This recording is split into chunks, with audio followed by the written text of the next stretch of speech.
Welcome to Man Does Tech, where I solve the problems you didn't even know you had. In this video, I will explain how to sign up for AdSense for YouTube. First, you need to meet the YouTube Partner Program eligibility. This means reaching 1,000 subscribers and 4,000 valid public watch hours in the past 12 months. Alternatively, you can achieve 10 million valid public Shorts views within 90 days. Your channel must also adhere to all YouTube's monetization policies to be considered. Once eligible, navigate to the Earn section within your YouTube studio. Here, you'll find the Sign Up for Google AdSense card.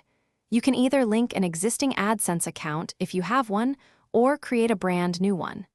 It's crucial to provide accurate personal information during this step, as it will be used for identity verification and payment processing.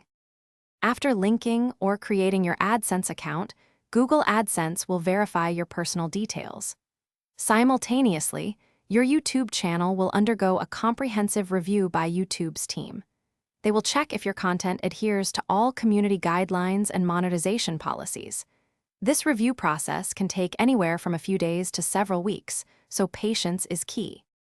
Once approved, AdSense will pay you monthly when your finalized earnings reach the payment threshold, which is $100. You can select your preferred payment method within your AdSense account settings. Payments are generally issued between the 21st and 26th of each month. Remember to accurately submit all necessary tax information to AdSense to avoid any delays. Thanks for watching. If you found this helpful, don't forget to like and subscribe.